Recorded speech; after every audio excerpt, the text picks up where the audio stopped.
Hello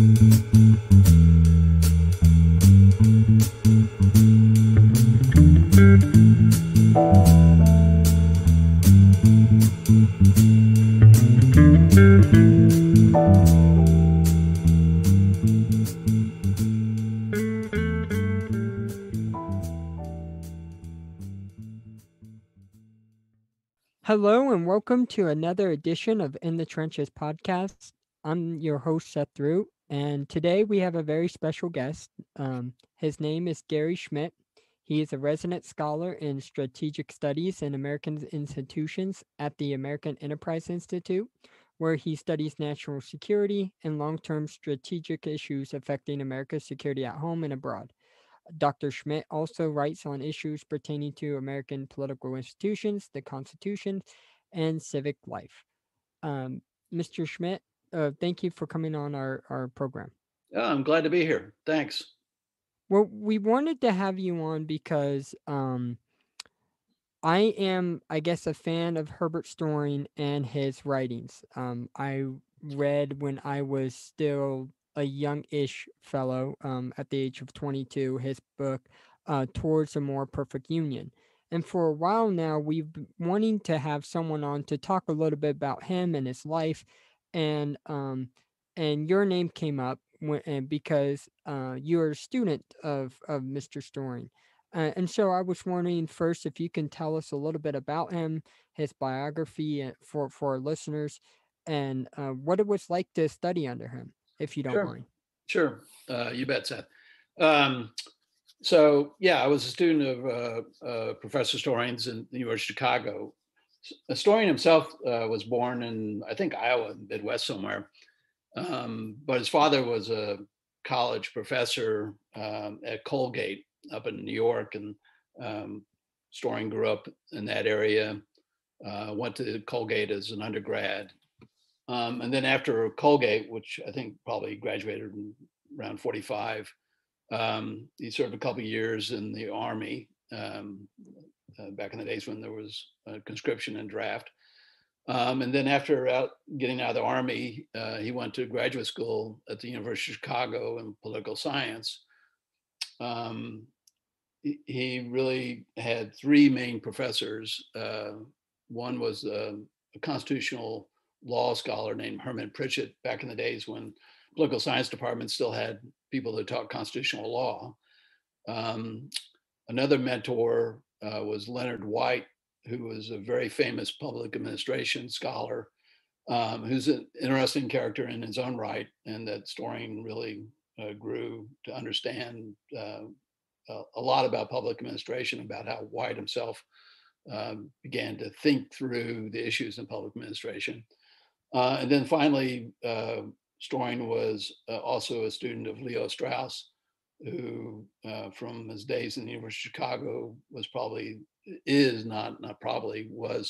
the leading light when it comes to political philosophy from that point in those days until even today. So he had really quite phenomenal professors to work with. He taught at the University of Chicago for 2 decades. He taught a number of different courses, public administration, taught a course on the founding. He had a 3-quarter sequence on constitutional law. He taught a course on slavery. I took a course with him on Tocqueville and then a course on the American presidency. 1977, he was offered a chair by the University of Virginia and their what was then their government department. And along with that chair, he was also going to direct a new program on the presidency at an institute called the White Burkett Miller Center. He asked 3 young scholars of his, myself, Joseph Bassett, and Jeffrey Toulis, to go with him to help set up this program on the presidency. And so we're going to be young faculty at the University of Virginia with Storing again having the chair and the directorship. The school year started in September of '77. and we had a staff meeting to sort out what we were all going to be doing at the center. Storing had some writing to do, and then he went off to play handball. And tragically, he died of a heart attack on the handball court at the young age of 49.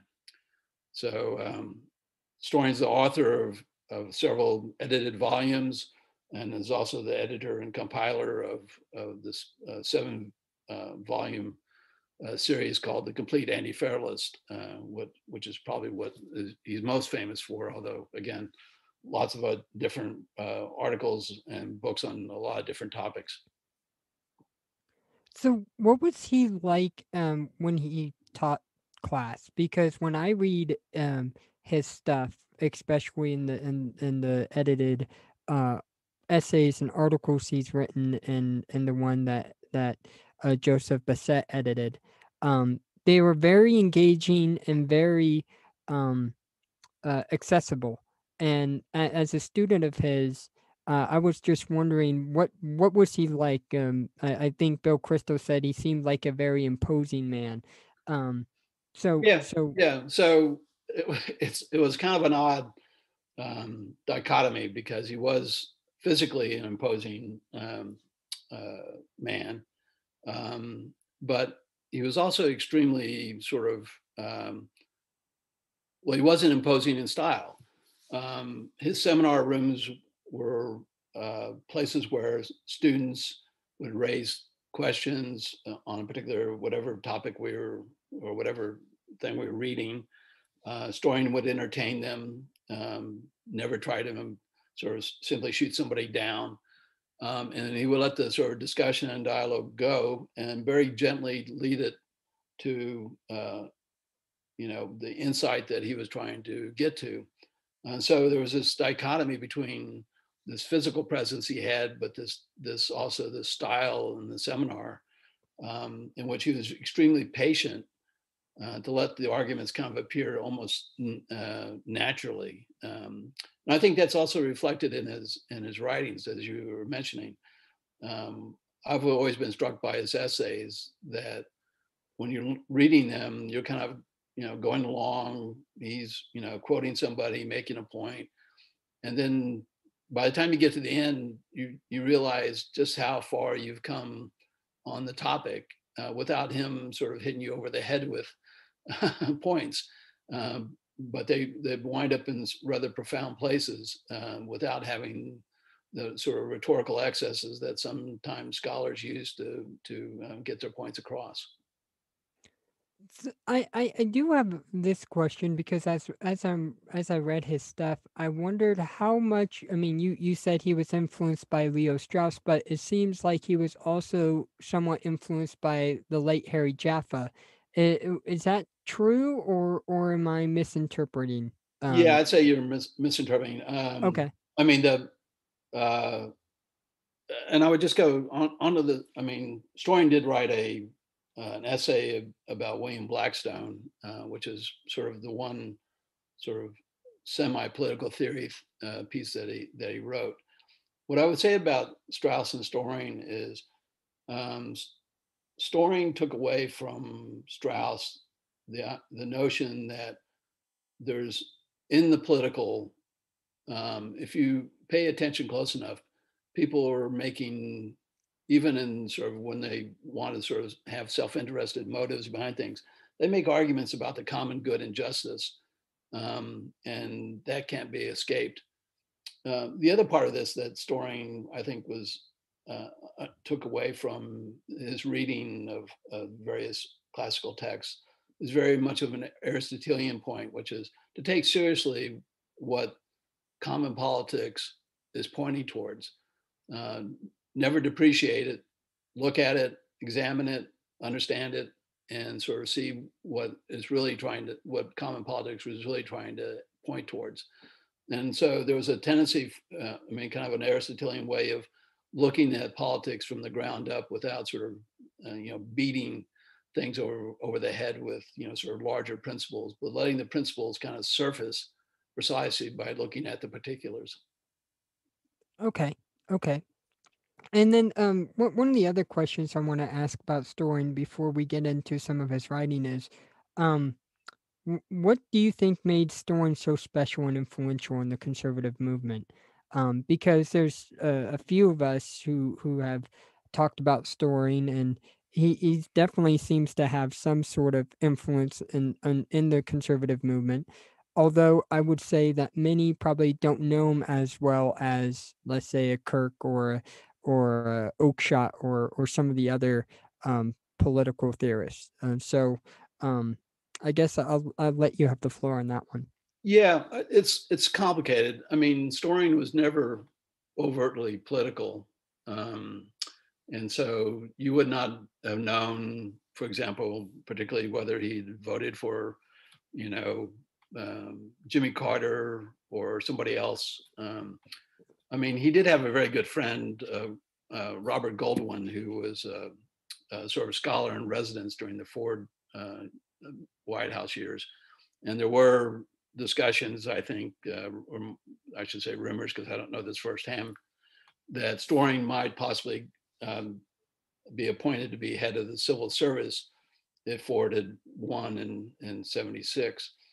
But again, that's not to say that he was, a card carrying Republican, because I don't think he was. That's just to say that Goldwyn in particular thought Storing would be a very fine head of the civil service for the reasons of Storing's scholarship on bureaucracy and public administration. Um, that said, I do think not only he's had an influence not only by on students who've also had influence in conservative circles, but I think the big uh, influence that he had was also in conjunction with the work of people like Walter Burns and Martin Diamond and Harry Jaffa, who together kind of resurrected the study of the American founding and American political philosophy.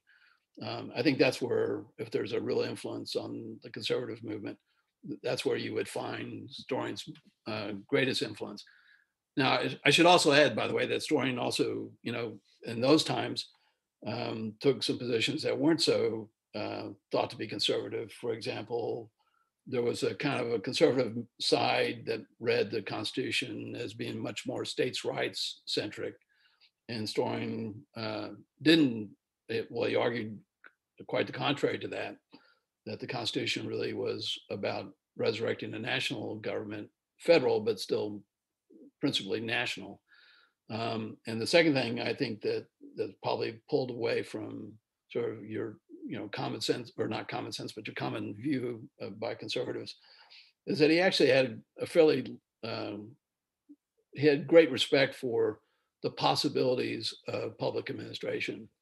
Um, he didn't denigrate the bureaucracy as just simply tools for whatever administration was in. He thought that there was an underlying discretion in bureaucratic work and public administration that inherently was very political and should be understood as having the possibility of giving stability to the American regime in a way that I think conservatives are probably would poo-poo these days, thinking that bureaucrats are simply obstacles to whatever you want to accomplish with your government. Yeah.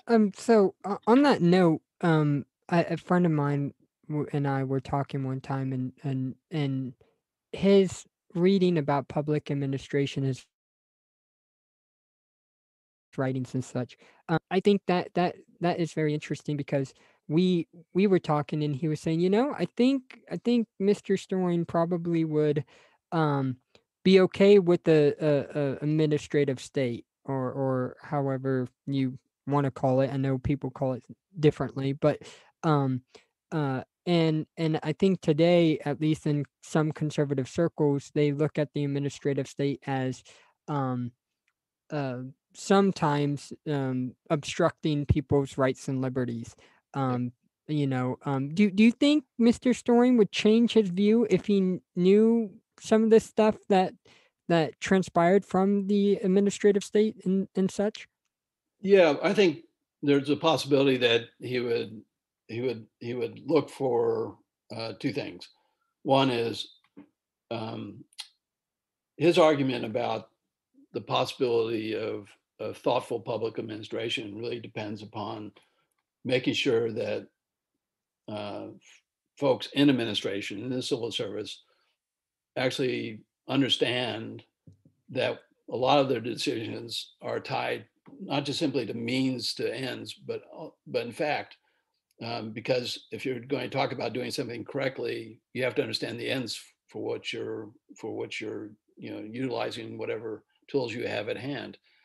That requires a kind of education in the regime and the political principles that the regime is headed towards.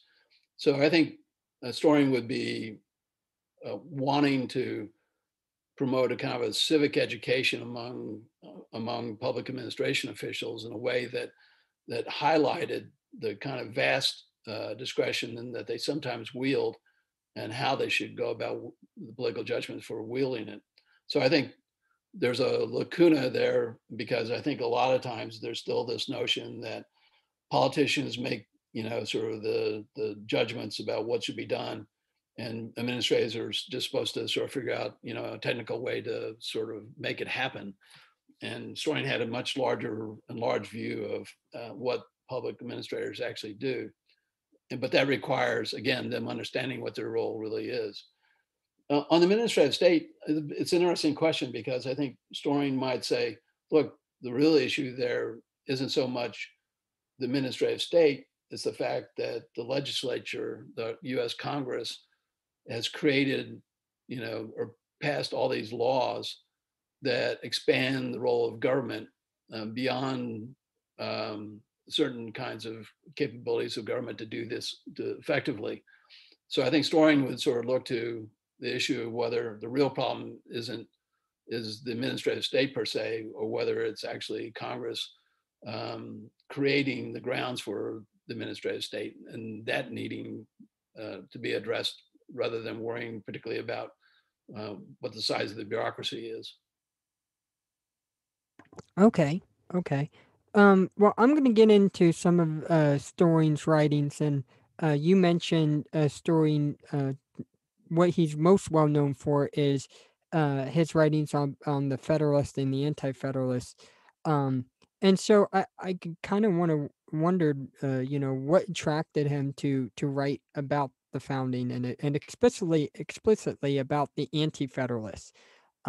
Because I don't think, I mean, they're the losing side, quote unquote, and so why was he so interested in them?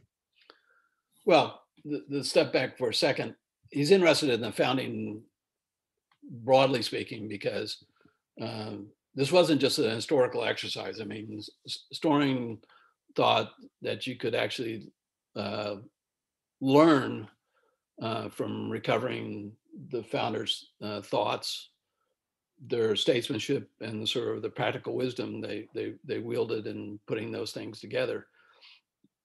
How to craft a Republican, an effective, and a liberal political order. This was an unprecedented task that they set out for themselves. And so there's lots of balls in the air, lots of principles at stake. And I think Storing thought that, you know, um, along with others like Marty Diamond and Jaffa, that really, Walter Burns, that you could learn a whole lot about politics by looking at this founding era. Um, I think he I mean, there was others that were writing about the Federalists, and I think Storing thought that one should also look at the other side of the debate, even if that other side of the debate ultimately was the losing side of the debate. He was looking to see whether or not there was something in the Anti-Federalists that was worth preserving, at least as part of the debate. Whether there were things that the Anti-Federalists were arguing that even if they weren't simply sufficient to overcome the Federalist position about the Constitution, were nevertheless should be kept alive as part of deliberations about the American order, political order. Um, Now he finally came to believe that the Anti-Federalists had the weaker of the arguments, but on the other hand, the tension between the two is really illuminating, because the Federalists really emphasized that sound government was the way to attract people to the political order. That is, if things are going well, things are being handled well, people would naturally think well of the government. And so there was a kind of an attachment that came from good governance. And of course, the decade before the Constitutional Convention was a decade full of incompetence in governance. And so, the Constitution was designed to sort of fix that problem. The Anti-Federalists, of course, are arguing that there was a need for Republican virtue, that these institutional mechanisms that the Federalists were creating um, were not sufficient to have a long-term stable Republican political order. Storing's final comment about this is that their arguments for Republican virtue, while should be kept in mind, they themselves didn't have a really sound argument for making that Republican virtue a reality. In other words, they were depending upon a kind of a vision of a small republics. But the truth is, none of the states were really small republics either, and the population itself was one that wasn't classical Republican. It was filled with people who wanted to, prosper, wanted to use their property to, make sure that they were healthy and safe. And so this was not that kind of Republican order. All that said, Storing also just wanted to make sure that, this other side of the debate was still kept alive, because ultimately virtue does matter in the republic, even if it's a liberal one.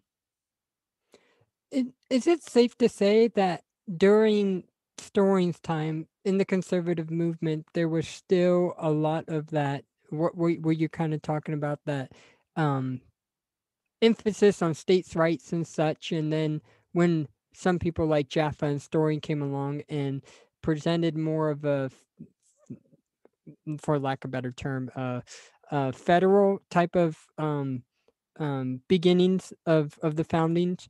Um, uh, it it did that at all kind of shift in conservatives' mind in some Yeah, ways? no, yeah, that's a good point. There was, I mean, again, it's kind of too broad a brush, perhaps, but because of civil rights movement and the civil rights problems, there was uh, there was among a lot of not a lot of conservatives, but a segment of conservatives who thought that the federal government's intervention in the area of civil rights was an overstep. And to justify their argument, they tended to interpret the Constitution, in fact, in a kind of confederal way, as opposed to a federal union way that, for example, Lincoln did. So I think that over time, the work of Storing, Jaffa, and some of the others really did change how the the majority of conservatives began to think about the U.S. Constitution and the federal union. So I think it was a slow march, but I think it finally, I think, accomplished what it set out to do, which was to reconstruct what the founders really thought they were doing. Okay, okay. And then just lastly, I think today a lot of people would maybe think, well, why care about the founding, and especially what the Federalists and Anti-Federalists had to say about our structure of government? Um, uh, I think a lot of them probably would take a historicist type of view, um, Hmm. and so, um, n- and I believe Yeah, probably that there's probably a non-historicist answer to why this is so important. So the floor is yeah. yours. Well, I mean, just as a practical matter, there's because Americans are who we are, we're constantly criticizing, this or that, and want to fix this or that. And I think one of Storing's argument is, well, look, before you go in and start, tearing apart the engine, you ought to know what the engine is trying to accomplish, and why the engine was put together the way it was. And again, going back to an earlier point, the complexity of what the founders are trying to do, you know, again, create, a government that was Republican, that was grounded in, popular will, even if indirectly, a government that would be effective, that is, could act with kind of a decision dispatch, that was safe so that you didn't have one branch tyrannizing over in the other branches, and finally was capable of securing the rights of the individuals that were set out in the Declaration of Independence. You think through just how unprecedented the activity of trying to do this, had never been done before in the history of the world. And so before you start, sort of tearing off, the carburetor and, putting a turbocharge on it or whatever, you really have to understand what the architecture was trying to accomplish. And you should be reminded that again, there's no simple answer to how you go about this. And so just by resurrecting how the founders had to work through these issues should be a reminder of the folks today before they start, just willy-nilly reforming, just how many issues are at stake when you begin to uh, work through trying to reformulate constitutional structures. In his collection of essays in the book Towards a More Perfect Union, um, Storing writes a lot about the Electoral College, and we were kind of wondering what made him write that because from your previous interview with Bill Crystal, I kind of wonder, was it because of Martin Diamond's death that he decided to take up the defense for the Electoral College, or was there something else at play? Well, actually, the essay you're referring to in the collection that Joe Bassett edited, that's actually testimony of his from that summer before a Senate subcommittee. Um, so both Diamond and him were testifying about the Electoral College that summer, and of course, one of the tragedies of both Storing's death was that it was preceded by Martin Diamond's death, literally a month and a half before that. As a matter of fact, just a side note, that first staff meeting that Professor Storing had with myself and Bassett and Toulis, um, after we had sort of sorted out, various jobs that we were supposed to be doing at the Miller Center, Storing had us leave so he could finish writing the memorial that he did uh, about Diamond. So it was quite a tragic day. Not only was Storing finishing up his own, conium towards Diamond, but then, of course, within a couple of hours, he himself was had died of a heart attack. So, but to get back to the original, first of all, Storing was asked to do the testimony, so he was going to do it. It was also connected to the fact that again he had been uh, hired to run a new program on the presidency at the Miller Center, and so the subcommittee was an appropriate. He was an appropriate choice to write about the Electoral College, um, and I think that particular essay you're referring to, I think, is an interesting example because Storing uh, spent most of his time not trying to defend the Electoral College per se, but trying to articulate why the Electoral College, the principles behind it, were necessary to be kept in mind. This is a good example of reform, right? Before you start tearing something down, you better know exactly what it is that they were trying to accomplish, and whether that institution still accomplishes it is of course an open question, but nevertheless, just you know just saying that the electoral college is illegitimate because it doesn't rest on direct popular election is to miss the point of why the electoral college was established to begin with. There's still calls today, as and I'm sure you're aware of this, that there's still calls today to get rid of the Electoral Mhm. College. You say that maybe he was not technically defending the Electoral College, but giving the why behind there was Electoral College. And so, with that in mind, um, what would you say? Storing would tell us today about the Electoral College. Not just that, um, don't go tearing down the white fence as G.K. Chesterton without, looking and seeing why it's up there in the first place. Um, yeah, just tell me Yeah, what you think well, about.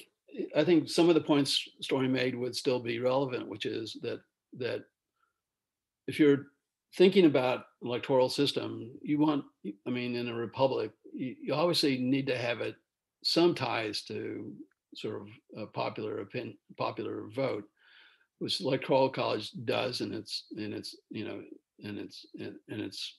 way. But Storing would also say, look, that's only half the story. Input of the Republican sentiment is one part of it, but it's also what you want to accomplish with the election. What kind of person are you putting into the office? Is the electoral system designed to give you the best, or at least a competent person to handle the responsibilities and duties of the office? So it's not only the input, it's not only just whether it's the majority will, but it's also the output about whether or not the electoral system satisfies putting into this office, this high office, people that can handle the job properly. And so I think those concerns still matter and should matter. Now, if he was looking at the system today, you'd have to step back and you'd have to say, look, a lot of reforms have happened to the party system and the way we go about choosing candidates since the mid 70s. And Storing probably in 1977 probably didn't have the capability to sort of see that far ahead to see how things would turn out. Um, and so I think he might he might look at the system today and say, look, the problem, if there is a problem with the electoral college, it's not so much the electoral college, it's how we select candidates for running for the office. In other words, it's before we even get to the electoral college that we have to that we've created a kind of an open primary system in which a lot of people with not much experience are now running for president, and we're electing people who, as I wrote a while back ago, it used to be the parties basically picked the candidates. Now the candidates control the parties, and so the moderating function of the party system um, has been turned aside because it's sort of like capture the flag. You have all these people running for office. In 2016, you had a candidate who captured the Republican nomination who hadn't been a member of the party until very recently. And you had almost somebody winning the Democratic nomination who wasn't even a Democrat. Right. So, I think Storing would step back and say, look, institutionally, the problem isn't the electoral college. It's the selection system for candidates that matters now these days more than ever. Well, and not just, I mean, the presidential selection process, but wouldn't you say also maybe technology and the way it has um turned things upside down in our politics, so to speak? I mean, is Well, I there think, yeah, some no, I truth think to that? that's an important point. The issue, I would say, what is done is if you have an open primary, you're and essentially not everybody's voting. It's mostly the most committed people. So that means on the left and the right, it's people that are more left, more right that are voting in these primaries. Um, and and the result is that with technology, you actually capture a segment of that population and you enhance their views in a way. So it's put it the most extreme. You have a kind of a populist system, and then you add the technology with it, and you get kind of a populism on steroids, which can lead kind of not kind of, it can lead to both kind of a demagoguery of both hard kind and also soft kind. So yeah, no, the combination of the social media and the sort of open primary systems for picking congressional and presidential candidates has created uh, an avenue for folks running for office and winning office that frankly doesn't reflect the majority of the population's opinions, which are somewhat more in the middle, even today. Moving on, and this is our like last segment Yep, of Herbert Storing, and we wanted to talk to you a little bit about his writing on Black Americans, because Storing wrote a lot about Frederick Douglass, Booker T. Washington, Martin Luther King, and I especially think during his time when he was alive, this was sort of unusual for a conservative, right leaning scholar um, to write about and talk about. So, can you talk to us about what made him write about these individuals and w- what what what kind of themes or what kind of writings and such just made him want to write about that sure. from these individuals? Yeah. So again, the period that he began to think about, sort of what you know African Americans were writing and thinking about when it came to the American political order.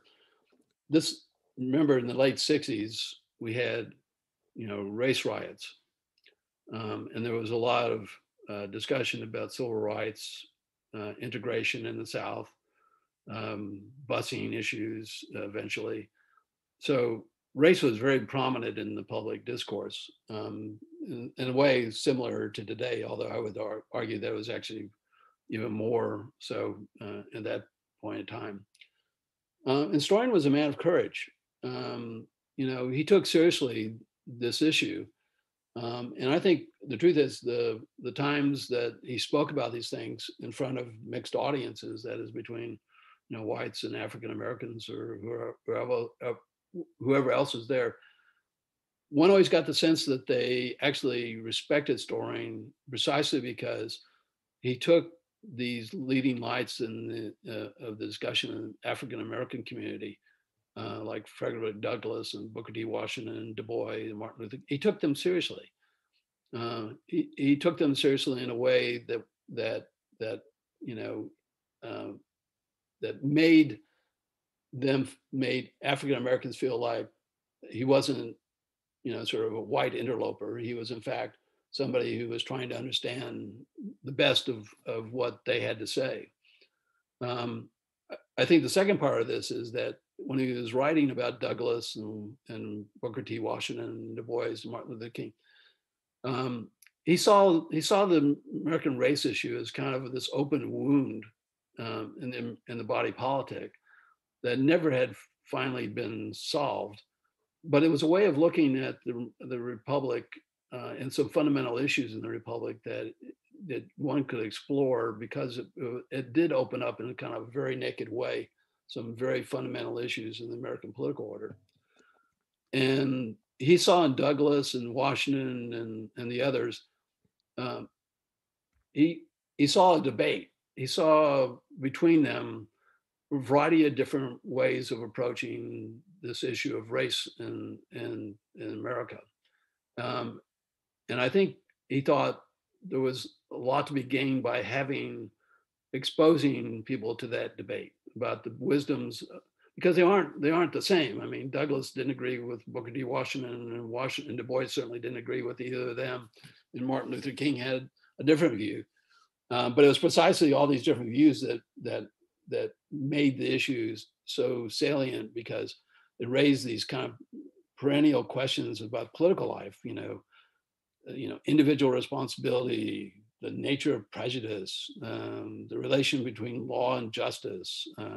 All these were issues at the core of the American political order, but shown most dramatically with race.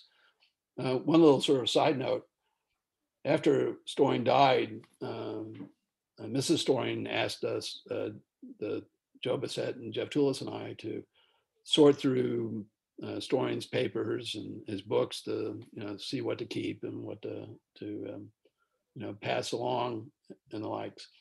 And one of the most interesting thing was this massive collection of African American Black writings, political writings. I mean, the most obscure things you would ever want to see. Storing took an immense amount of effort to make sure that he read virtually everything because he didn't want to miss, an insight from some even of obscure author, not because he wanted to promote the author, but because he wanted to promote the insight. And so, those essays are still. I mean, I would say that given the crisis that we've had in race relations this past year, the essays are as timely as ever, and I would highly recommend people go back to them and read them.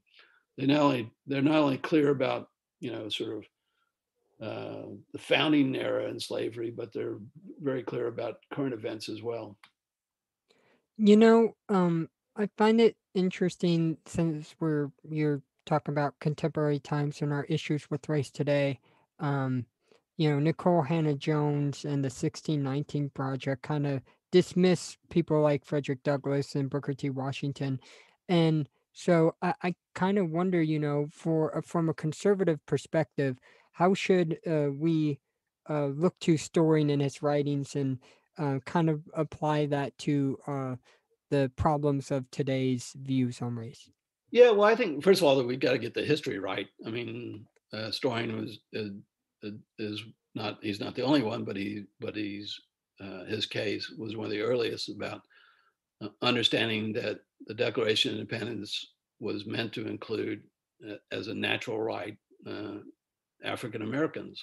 Um, there was a clear understanding that slavery was a positive um, fact of law and fact of fact, but nevertheless it ran against the principles of the Declaration of Independence, and the founders understood it as such, and and that the Constitution actually went out of its way to try to make sure that slavery wasn't seen as part of the constitutional order. So we get one thing is to just get the history right. On the other hand, Storing understood that look, there were really difficult issues in terms of the fact that if you have a country built on individual rights and the priority given to individualism, there's, as Lincoln would say, there's going to be a tension between how that individualism is exercised, and of course, the worst extreme of it is slavery. So Storing was very conscious that as much as the founders uh, were clear about the nature of slavery, there was an underlying problem in the political order with about how to solve the problem of slavery that wasn't so easily um, overcome. And so I get first thing is getting the history right, but the second thing is again, uh, Storing isn't trying to say that Douglas had the right answer, Booker T. Washington had the right answer, Du Bois.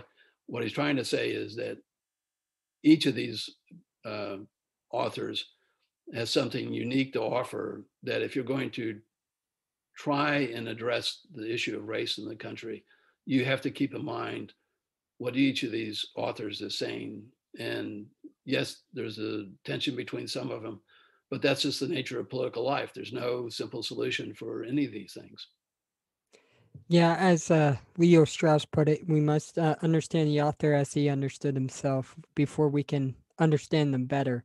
Yep. Um, I definitely think, as I read his book, I was struck a lot by um, his work and just how he really took people at their word and took it seriously and such. And that's one thing that I've really gotten to love about Storing, and I at least for me wish that he was still alive today, because I've learned a lot from him. But with that, I was wondering if you can tell our listeners where we can learn more about him, about his ideas, and um, if you have anything that for closing remarks would you like to say about him? Sure. I mean, the two best places to read Storing or read about Storing as well. Again, Joseph Bassett, my friend and former graduate school colleague who teaches in McKenna or Claremont McKenna out in California, he put together a volume, an edited volume called Toward a More Perfect Union that AEI Press, the place where I work now, published a number of years ago. And actually, you can go online, uh, search for the Toward a More Perfect Union, and the whole book is now in chapter form available, so you can read chapter by chapter as you wish. So that's a great resource. So I highly recommend it. And then there's also a site called contemporarythinkers.org that has a section on Herbert Storing that has his biography, has the bibliography, has an introduction about Storing's work that also I highly recommend. So yeah, you really two sources that you can go to. And I guess as a final matter, again, the great tragedy is as wonderful a corpus, an insightful corpus as Storing produced um, before he died in 19 or at the age of 49 in 1977. We all his students and his friends just wonder just what we were missing if he had lived to a normal age, because he was, again, there was a lot of these essays are quite profound, but he was also headed towards some really sort of profound work having to do with the American political order and statesmanship that I think there's a final essay in the Bassett volume, which wasn't finished by Storing, but began to outline where he was headed next. And so I do recommend that essay as well, just as a sign of what Storing might have done if he had lived. Well, thank you, sir, so much for coming on our show. We really appreciate it, and talking to us about Herbert Storing. Like I said, he was very influential, especially when it comes to the founding for me. So thank you for talking to us about him. You bet. Thanks for having me. All right. Well, sign off from in the trenches. Good night.